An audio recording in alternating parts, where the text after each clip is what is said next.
Vamos à ministração da palavra de Deus, vamos à ministração da palavra do Senhor. Eu parei antes da vigília de louvor, né, que nós tivemos, alusivo aos 19 anos do Acorda Bênção, completados no dia 15 deste mês. Quem não assistiu essa vigília, assista, por favor. Deixe lá no YouTube seu comentário, seu like, aqui no Instagram também. Nós paramos no capítulo 19, eu li até o versículo de número 10. E hoje, com a graça de Deus, eu estou seguindo a divisão, né, da Bíblia de Estudo Pentecostal, porque a Bíblia que eu normalmente uso, a Bíblia anotada, também, né, que eu costumo usar, dividiria esta abordagem de Apocalipse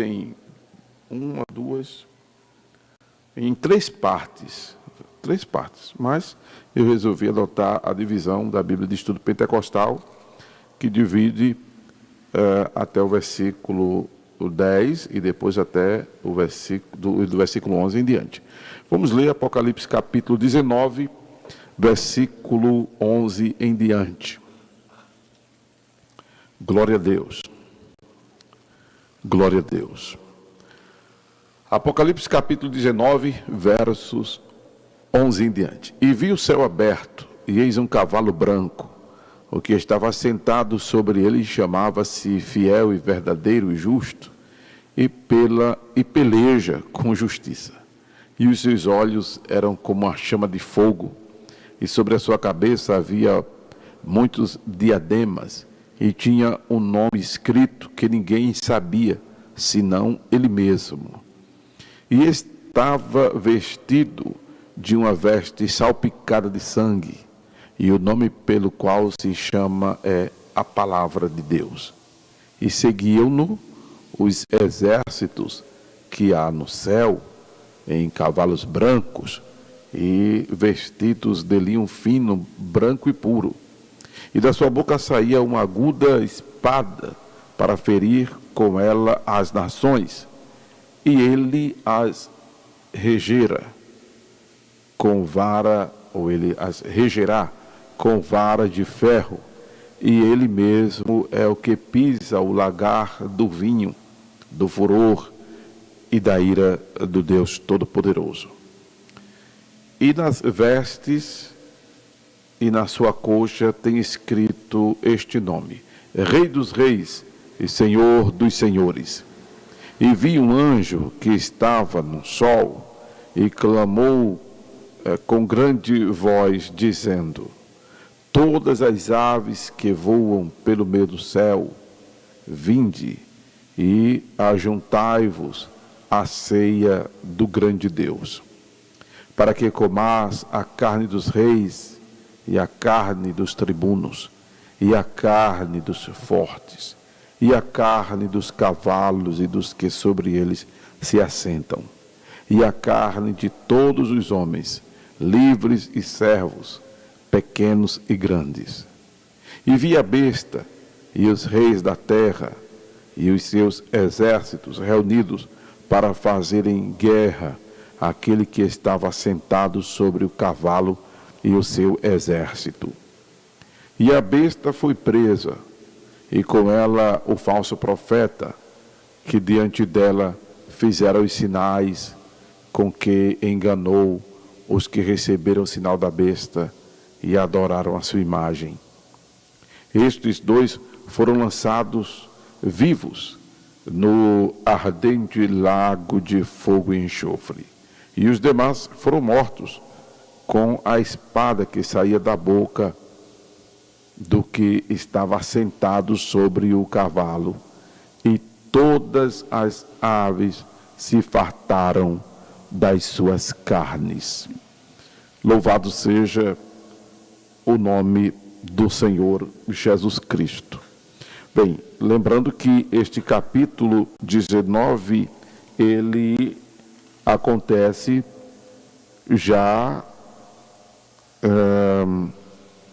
ele já acontece, né, já próximo aqui ao final da grande tribulação, como já dissemos para os irmãos, que é descrito aqui, por exemplo, a segunda vinda de Jesus, que é a parúzia, né? E o que também está acontecendo já nesse capítulo 19 de Apocalipse, como já vimos nos primeiros versículos deste capítulo, as bodas do Cordeiro, precisamente o versículo de número 7, e agora nesse versículo 11 em diante, nós estamos passeando já em outro cenário que acontece tanto no céu como acontece na terra. A gente percebe que esse capítulo 19, ele trata dessas duas greis, tá? Ora no céu, ora na terra. O que acontecerá? No céu, os cristãos que foram arrebatados, que foram ressuscitados, estarão celebrando, estarão festejando, estarão regozijados, estarão salvos, estarão comemorando, estará no céu. O céu estará em festa. Nós chegamos em nosso eterno lar. Cumpriu-se a profecia. Louvado seja o nome do Senhor. O trigo foi recolhido para o celeiro de Jeová. As ovelhas entraram em definitivo no aprisco do Senhor. Chegamos à casa do Pai, que Jesus disse teria muitas moradas e que viria nos buscar para nos levar para que onde estivéssemos, para que onde Ele estivesse, nós estivéssemos também com Ele. Cumpriu-se a profecia, louvado seja Deus. Estamos no céu. Nesse inteirinho já estamos conhecendo os profetas, e agora eu falando disso, o irmão Luiz Carlos, que está sempre interagindo conosco, e eu estava assistindo uns vídeos antigos da igreja, e falando muito da participação dele, ele sempre me pergunta se no céu a gente vai se conhecer. A Bíblia diz que não teremos muitas lembranças, aliás, não teremos lembrança nenhuma aqui da terra, porque senão poderá ser que nós teremos alguma tristeza com isso. A não sei que a gente só se lembre das coisas boas do céu. Mas eu não tenho nenhum respaldo na Bíblia para dizer nem que sim, concomitantemente também para dizer que não taxativamente, mas a gente se respalda em alguns episódios bíblicos, como parábolas, por exemplo, porque as parábolas são inclusive lições práticas do dia a dia para ensinar verdades espirituais. Esse é o intuito da parábola. E na parábola do capítulo 16 de Lucas, o homem pobre, o Lázaro significa pobre, ele não aparece como protagonista na parábola, tipo assim, ele não fala, ele não... o Abraão, que figura a Deus na parábola, não faz nenhuma referência ao Lázaro. O Lázaro só está na boa, só está agora no refrigério, na bênção. O Lázaro que na terra passava um preço horrível, pagava um preço horrível, comia das migalhas do seu senhor. O cara era pobre, socialmente falando, não é? Mas no céu ele só está na bênção, diferente do Dives, que é o rico, que está em tormento. E o cara em tormento se lembra de 5 irmãos que tem na terra e pede para o Abraão envie Lázaro para evangelizar os seus irmãos para que eles não fossem parar no mesmo lugar em que ele estava. Então, no céu, teremos uma vida diferenciada, mas não há menção, pelo menos nessa parábola, em que as nossas memórias terrenas estejam aguçadas. Porque o céu é lugar de alegria, de gozo, de paz. E a gente estiver lá no céu pensando, eita, será que eu vou encontrar aqui fulano? E se não encontrar? Vamos ficar tristes. O céu não é lugar de tristeza. Eita, será que vamos encontrar aqui aquela pessoa que... meu Deus, não veio. Que tristeza. Porque se não estiver no céu, vai estar no inferno. Porque quem não for para o céu, vai para o inferno. Não tem meio termo, não existe purgatório. Não existe purgatório. Purgatório é invenção da Igreja Católica, ou de Teodósio, seja lá quem foi, que sistematizou aí o sistema de crença. Não existe purgatório. A Bíblia só fala de céu e inferno. Fala de paraíso, fala de Hades, fala de Sheol, de Geena, de Tártaro, né? Lugares de tormento, de Hades, Hades, né? Lugar de tormento, e paraíso, que é uma espécie de antessala do céu, né? Porque no céu, agora, enquanto eu estou no céu, e não tem ninguém no inferno, precisamente. Só adentraremos no céu quando a igreja for arrebatada. Né? Os que dormiram em Cristo ressuscitarão primeiro. Agora, claro, quem morreu crente em Jesus está descansando, está em repouso. Por isso que a expressão é está dormindo. Está dormindo no Senhor. E quem já está morto sem Jesus, morreu sem estar convertido a Jesus Cristo, sem estar unido a Jesus Cristo, já está em lugar de tormento, já está no Hades. Já está no Hades. Porém, com a vinda de Jesus para o arrebatamento da igreja, que encerra a era da igreja na terra, os mortos ressuscitam, os vivos são transformados e subiremos a encontrar o Senhor e estaremos com o Senhor, aí sim, adentraremos no céu. Os mortos permanecerão mortos para a segunda ressurreição, que é para desprezo e vergonha eterna. Por isso que ainda vamos chegar lá, mas em Apocalipse 20, versículo 4, diz que bem-aventurado e santo aquele que tem parte na primeira ressurreição, pois sobre isso não tem poder a segunda morte. Então esse capítulo 19 trata das bodas que está acontecendo no céu, das bodas que está acontecendo no céu, trata da parousia, que é a vinda visível de Jesus, de maneira que ele dá livramento ao povo de Israel, porque na terra o que está acontecendo é a batalha do Armagedon.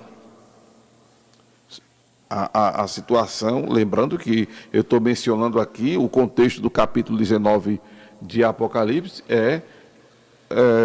a segunda parte da grande tribulação, em que a situação está se afunilando para toda a humanidade, principalmente para o povo de Israel, porque o intento do inimigo é destruir Israel. Israel é o relógio de Deus. Israel é o povo missionário, é o povo missiológico, é a nação que Deus fez surgir com o intuito de, através da nação, tornar-se conhecido aos outros povos. E Israel foi negligente a isto em todo o decorrer da sua história. Em todo o decorrer da sua história. Tem um livro muito bom, não sei se existe ainda à venda, chamado Fator Melquisedeque, que pontua personagens que Deus usou, judeus, israelitas, que Deus usou para povos pagãos, cumprindo-se assim o propósito de Deus, o intento de Deus, como se cumprirá na íntegra na grande tribulação. se cumprirá na íntegra na grande tribulação, porque Israel tem rejeitado até agora o seu papel missiológico. Por isso que em João capítulo 1, verso 11, diz que ele veio para os que era seu, e os seus não receberam, mas a todos quanto o receberam, deu-lhe o poder de serem chamados filhos de Deus. Eu já expliquei isso e volto a explicar. Jesus não veio só para salvar os judeus. Jesus veio para salvar todo o mundo. João 3,16, porque Deus amou o mundo de tal maneira que deu seu Filho unigênito para que todo aquele que nele crê não pereça, mas tenha a vida eterna. Então, Jesus veio salvar a todos. Todos. Quando João fala que ele veio para os seus, veio com o propósito de restaurar o povo de Israel missiologicamente, porque quando Deus chamou Abraão e lhe disse: sai da tua terra e da tua parentela para uma terra que eu te mostrarei, os pais de Abraão eram pagãos, não é? E tem um texto que eu, depois de aprender isso, interessante, não é? Lendo o Velho Testamento e o Novo Testamento, achei uma expressão aqui em Atos dos Apóstolos, em que Tiago se levanta e diz como Deus fizera, né, visitando os gentios para tomar deles um povo para o seu nome, que é exatamente isso que eu estou explicando aqui. Né? Que é exatamente isso que eu estou explicando aqui. Louvado seja o nome do Senhor. O fato de Deus ter visitado os gentios para, louvado seja o nome do Senhor, tornar o povo de Israel uma nação missiológica. Aliás, não foi nem Tiago, foi o próprio Pedro. Atos dos Apóstolos, capítulo 15, versículo de número 14. Simão relatou como primeiramente Deus visitou os gentios para tomar deles um povo para o seu nome. Esse versículo diz tudo. Atos dos Apóstolos, capítulo 15, verso 14. Deus visitou os gentios, porque os pais de Abraão não eram idólatras? Não é? E ser gentio é ser idólatra, pastor? Não necessariamente. Mas ser gentio significa não ter a revelação do Deus do céu. Ser gentio significa ter sido deixado para trás. Ser gentio é não ter sangue hebreu correndo na veia. É não ser descendente de Abraão. É não ser co-herdeiro das promessas. Gentio com O. Por isso que Jesus disse que quem vive ansioso pelo dia de amanhã, pelo comer, pelo calçar, pelo vestir, pelo beber, são os gentios que não conhecem a Deus. Porque quando Deus chama Abraão e diz: sai da tua terra e da tua parentela, é o capítulo 12 de Gênesis, mas o contexto remoto, que é o capítulo 11, o povo está completamente cego, alienado de Deus, meu Deus do céu. A cegueira espiritual reinava, os homens perderam o caminho de volta, eu costumo dizer. Adoravam o sol, a lua, adoravam a deusa Naná, a deusa Ningal, adoravam a Urnamu, que era rei dos caldeus. Adoravam, como acontece ainda hoje, por exemplo, na Índia, os animais, não é? As venerações mais absurdas que a gente possa imaginar. Assim estavam os homens. E Paulo descreve no capítulo 1 de Romanos que mudaram a verdade de Deus em mentira, passaram a honrar mais a criatura do que o Criador. E aí, quando Deus chama Abraão, aí existe agora duas classes de povos, os gentios e os descendentes de Abraão, que aí depois Abraão gera Isaac, que gera Jacó, que gera seus filhos e que passa a se chamar Israel. A referência aos 12 filhos de Jacó que constituíram as nações. E depois, aí vocês sabem da história, por questões políticas, este povo é dividido em Reino Norte e Reino Sul, e aí Israel passa a ser chamado o Reino Norte, que é o reino com maior número de tribos nesta divisão, e o Reino Sul, que passa a receber o nome de Judá, por causa da tribo maior do Reino Sul, que é a tribo de Judá. E a promessa é que, porque é o pessoal que se mantém fiel aos princípios divinos, à adoração ao Deus verdadeiro, à liturgia levítica e etc. e tal. E olha que no começo o Levítico tinha ido para o reino norte, depois eles voltam e ficam com o Reino Sul, porque Jeroboão apostata mesmo. A gente já viu aqui em 2 Crônicas que eles confeccionam sacerdotes para eles abrem mão dos levitas, começam a fazer as coisas de acordo com suas cabeças, começam a cultuar Deus de acordo com suas cabeças, sem seguir o sistema de adoração que Deus direcionou Moisés e responsabilizou a tribo de Levi para cuidar desse aspecto, não é? E aí o Reino Norte apostata mesmo. Aí os levitas migram para o Reino Sul. E aí o Reino Sul agora é constituído de 3 tribos: Judá, Benjamim e os levitas. E a tribo de Judá é a tribo maior, é a tribo mais predominante. E é a tribo que permanece fiel aos princípios divinos. Aí Deus responde a isto. Deus não tem prioridade, Deus não tem preferência, mas Deus dá prioridade a quem dá prioridade a Ele. Deus dá preferência a quem dá preferência a Ele. Deus responde positivamente a quem positivamente responde a Ele. A palavra é: chegai-vos a mim e eu me chegarei a vós. Amém, amados? Se você busca a Deus, você recebe Deus. Se você não busca a Deus, você não recebe de Deus. Deus não tem preferência, Deus não faz acepção de pessoas. Mas se você se aproxima dele, ele se aproxima de você. Se você honra ele, ele honra você.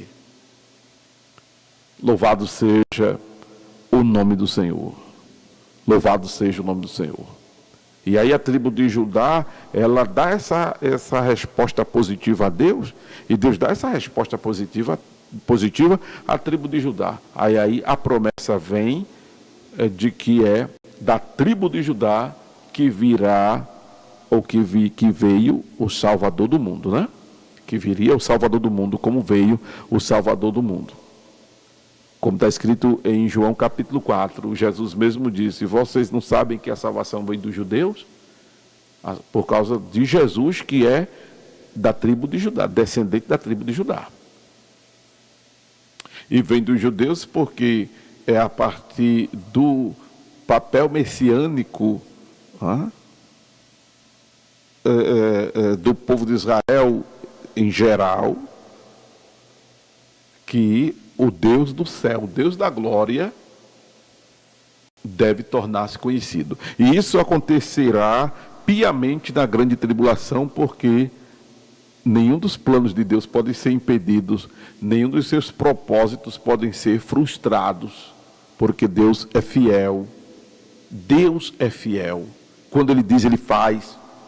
Quando Ele promete, Ele cumpre. Louvado seja o nome do Senhor. Ele não é homem para mentir, nem filho do homem para se arrepender. Deus é fiel, irmão. Uma vez eu estava conversando com o irmão e ele disse: pastor, Deus falou comigo e não se cumpriu. Umas profecias lá nas igrejas que eu vou, que Deus ia me dar vitória, e não se cumpriu.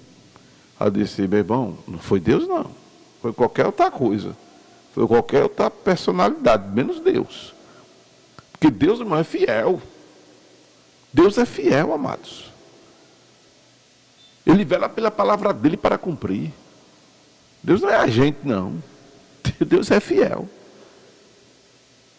Não, mas rapaz, as profecias batiam com o que eu estou passando, batiam com o que eu estava vivenciando.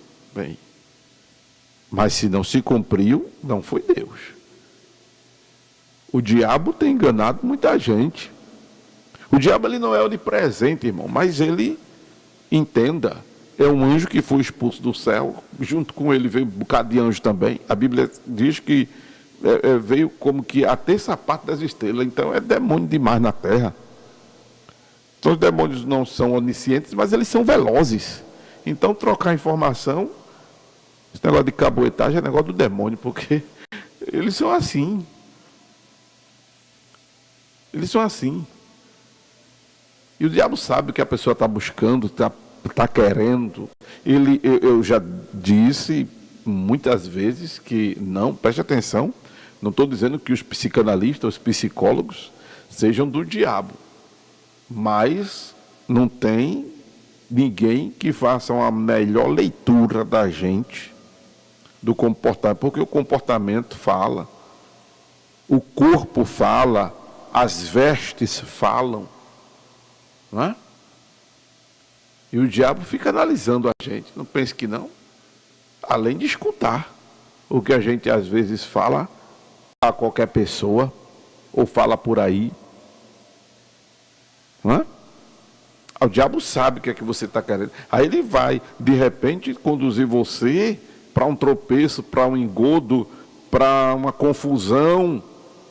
Mas tem que ter cuidado com o que fala e tem que ter cuidado com o que escuta. Tem que ter esse cuidado.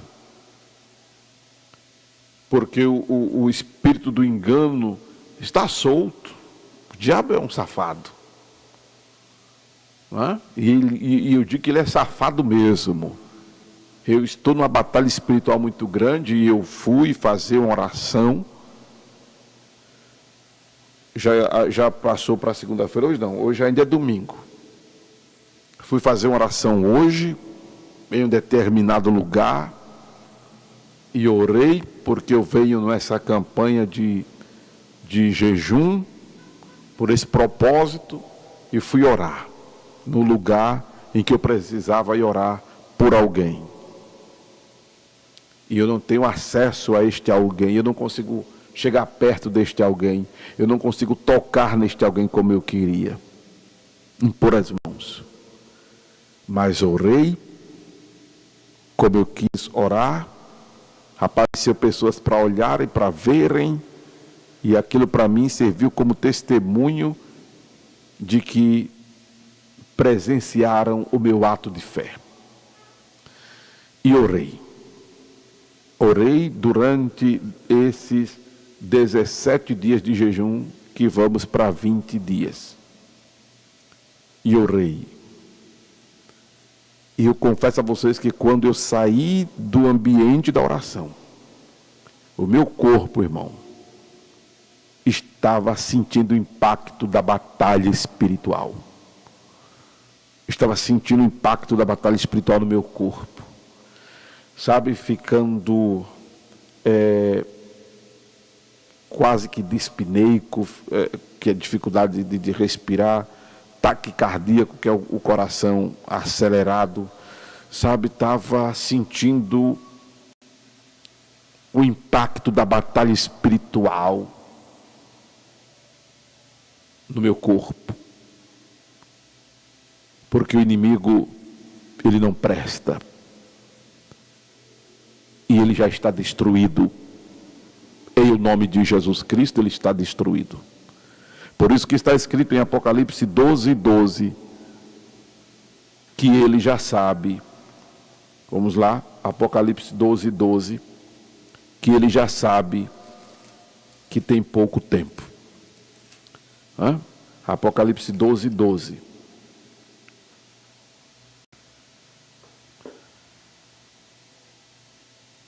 O finalzinho, ele já sabe que já tem pouco tempo. É um derrotado, inimigo. Tu é um derrotado.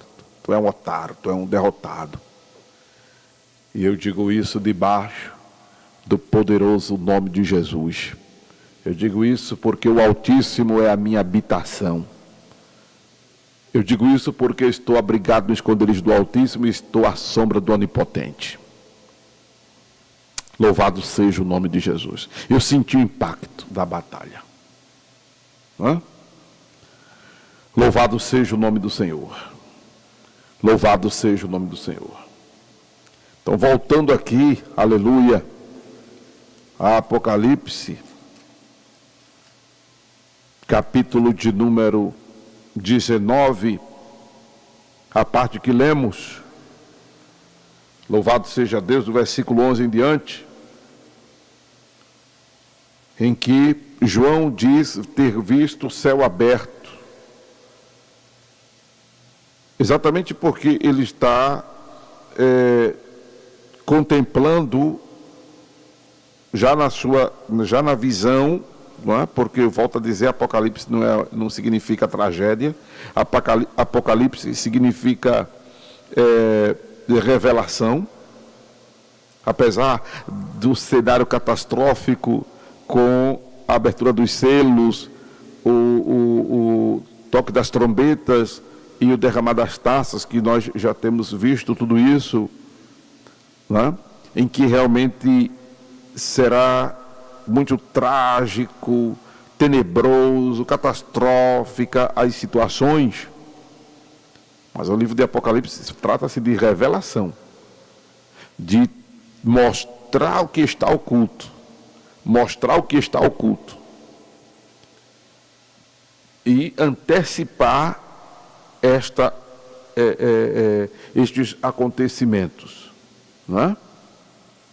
E aí volto a fazer, inclusive, das palavras de Paulo, as minhas palavras. Quando ele disse, Paulo escrevendo aos Coríntios, que as coisas que aconteceram aos filhos de Israel, aconteceram de fato com eles, mas para aviso nosso, para quem já são chegados os fins dos tempos. A exemplo da revelação apocalíptica, da escritura apocalíptica. Isto serve para nós, para quem já são chegados o fim dos tempos. E aí João viu o céu aberto, é uma referência à parousia, é uma referência à volta de Jesus, não é? Para estabelecer o reino de verdade, de justiça na terra. Louvado seja Deus, de maneiras que as nações já serão julgadas, o mal aniquilado. Glória ao nome de Jesus Cristo. Porque isto aqui vai estar acontecendo, não é? Ante a batalha do Armagedon. Observe o versículo 17. Porque esse capítulo 19, ele transita entre céu e terra. Transita entre céu e terra. No céu está tendo os boldas. A igreja já está lá. Né? E na terra está havendo confusão. Os inimigos se articulando para destruir o povo de Israel, como eu já disse. Né? Na verdade, eu só estou verbalizando o que está escrito. O que já é vaticinado pelos profetas. Observe aí o versículo 17, que louvado seja Deus, João se refere versículo 17 e 18 a essa grande matança na guerra do Armagedon. Não é? Por quê? As nações adversárias de Israel estarão com todo o seu material bélico direcionado para destruir Israel. Quando verem o céu se abrir e Jesus raiar nas nuvens, aí vão direcionar o seu material bélico para os céus, para querer atingir Jesus, os anjos, a igreja. Aí um abraço. Quem serão destruídos serão eles. Aí grande vai ser a matança. Grande vai ser a matança. Hã? Louvado seja o nome do Senhor. Porque vão querer atingir aquele que estava sentado sobre o cavalo e seu exército. Esse exército são os anjos, somos nós, que uma vez ressuscitados, transformados, viremos com o Senhor para esse enfrentamento, mas nós não faremos nada de esforço nenhum. Serão destruídos pelo Senhor mesmo. Não é? Louvado seja Deus. Serão destruídos pelo Senhor mesmo. Louvado seja o nome do Senhor. E aí serão mortos, observe, com a espada que sai da boca do que estava sentado sobre o cavalo. Versículo de número 21. Pronto. Os inimigos terão fim. Os inimigos terão fim. Aleluia. Os inimigos terão fim. Capítulo 20 já vai narrar para nós. Louvado seja Deus. O que acontecerá a Satanás e o que acontecerá aos fiéis, os que foram ressuscitados e transformados, e os fiéis que venceram a besta durante a grande tribulação, que venceram a besta com seus sinais, com seu nome, enfim, resistiram à besta. Não se curvaram diante dela, não se prostraram diante dela. Esses adentrarão no milênio. Uma boa parte será de judeus, mas eu acredito que muitos gentios, né, também adentrarão no milênio, como temos dito, e aí a gente vai discorrer sobre o milênio quando chegarmos ao capítulo 20 de Apocalipse. Amém? O que fica de lição para nós desse capítulo 18, como toda essa narrativa, como toda essa abordagem que eu venho fazendo de Apocalipse, é de que nós cuidemos, irmãos, para não ser coadjuvante desse cenário tenebroso, da grande tribulação. E para isso, precisamos estar se aliando com o Senhor, buscando ao Senhor, procurando andar no temor do Senhor, procurando se santificar, corrigir nossas vidas, né? Procurar produzir fruto digno de arrependimento, procurar produzir o fruto do Espírito. Louvado seja o nome do Senhor. E se encher do Espírito Santo, cuidar de manter alvas vestes e o óleo sobre a nossa cabeça, estar com a mão no arado, está envolvido na obra. Tudo isso nos ajuda. Tudo isso nos ajuda a estarmos aguardando o Senhor para a sua vinda, conforme está escrito em Hebreus capítulo 9, versículo 27. Que Ele virá para os que o aguardam para a salvação. E esperar o Senhor para a salvação é todo esse movimento da gente. Movimento espiritual. Movimento espiritual. Que reverberará em nosso corpo, que reverberará em nossas vidas, porque como inclusive eu já mandei uma mensagem lá para essa nova plataforma do TikTok, que quando nós não estamos bem,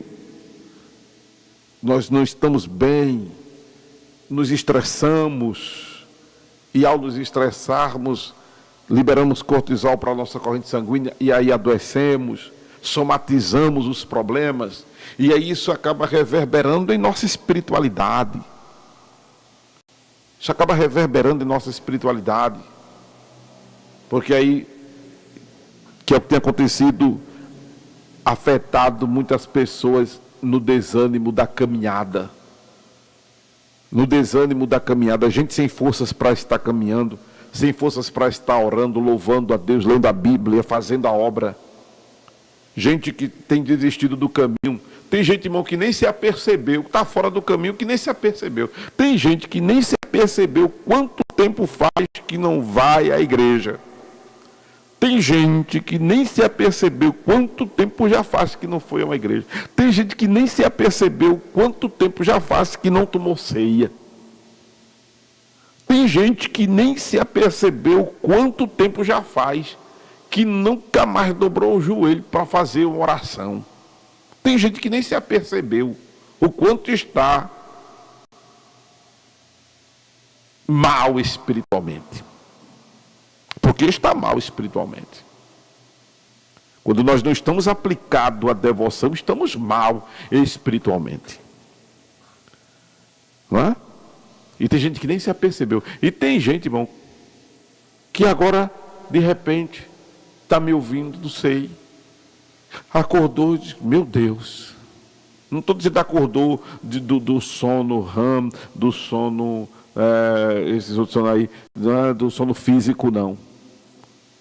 Do sono da indolência, como diz a irmã Amélia. Do sono da indolência. Do desapercebimento, da alienação do que está acontecendo, inclusive consigo mesmo. Do desapercebimento do que está acontecendo consigo mesmo. Hã? Tem gente que está desapercebida. E é importante trazer este assunto para que as pessoas acordem para Jesus. Acordem para Jesus. Se esta palavra abençoa a sua vida, caso você nem esteja precisando dela agora, mas eu espero que nem precise, exatamente porque ela está vindo agora para você, e você cultive, você reflita, você, vez por outra, volte a ouvir essa ministração. Bem, se mexeu com você, se lhe impactou, o que você ouviu foi a voz de Deus, a voz do divino.